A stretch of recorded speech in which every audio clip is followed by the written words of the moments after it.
Hey everyone, welcome back to another video. So this is just going to be a quick unboxing and first impressions of the Realme Pad Mini, which came out about a month or two ago. So it's not exactly a new device, but I just got my hands on it.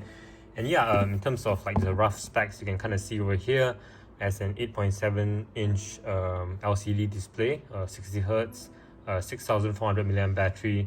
You get 18 watts quick charge, as well as it's powered by the T616 Unisoc processor, which is it's a pretty entry-level processor, so it's nothing special. But I think it's for the price, which this tablet goes for 159 US dollars. I think it's a really good deal. Just for someone who wants a basic tablet for media consumption, and maybe something for their kids to do a bit of like online classes and stuff. I think it's alright for that. So, and I'm gonna go ahead and open it right now. Okay, so here we have the tablet. I'm just gonna put this aside. So in the box, you do get, of course, the charger, which is nice. You get a charger over here. You get a SIM remover tool. Although mine over here is just a Wi-Fi model, but of course, it does have a micro SD card slot, so that's nice. This one over here comes with just 32 gigs of storage and 3 gigs of RAM, although you can upgrade to another one which is 4 gigs of RAM and 64 gigs of storage. But this is the cheapest one over here, which costs 159 US dollars, which I think is just enough for my use case. I actually have an 11-inch M1 iPad Pro, and I pretty much got this as kind of like a backup tablet, just because if you're like me and you live in a country that isn't exactly the safest place around, you don't really feel comfortable carrying something as expensive as this out. You kind of just want to carry something more low-key, I guess. And this one over here, it's something which I'm going to be using kind of as a backup tablet, and one that I'll probably bring out without having to worry. I can just dump it in like my gym bag and my backpack. So yeah, this is a tablet over here. This one is the blue variant, which looks really nice.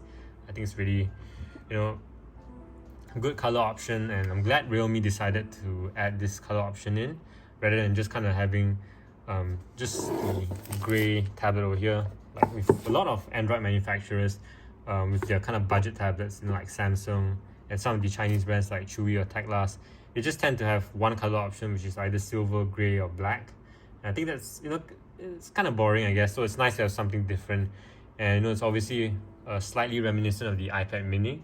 So this is kind of like a cheap alternative for that. So yeah, first impressions, I would say the build quality is excellent for the price. For 159 US dollars. I think you're getting a lot of value just for the build quality alone. If you were to hand me this tablet without telling me their price, I would say this is, it feels kind of like a $400 or $500 tablet. It's not like exaggeration or anything. It really does feel that good. It feels really substantial as well. It's much better than something like some of the offerings from Lenovo, some of the cheaper tablets which feel really plasticky. This one over here feels really nice. So you have of course the power button over here, the volume rockers. You have the USB-C port right below. Though I'm not really a fan of how close it is to the edge. I'd rather it be in the middle over here. That kind of affects my OCD a bit. But yeah, so you got a speaker over here as well, another speaker over here on top. And you do get a headphone jack, so that's really nice. A lot of tablets don't have that anymore, so it's nice to see that you get it even on a smaller tablet like this. And again, it's I would have preferred if it was more centered. It's pretty near to the edge, as you can see. Yeah, it's gonna affect my OCD a bit, but it's not a big deal. And of course, you have the the slot here for the SIM card or the micro SD card, depending on which model you get. So yeah, that's pretty much it. Gonna go ahead and power this on. There's probably some battery left. So yeah, I would say as a cheap budget tablet, this is a really good option.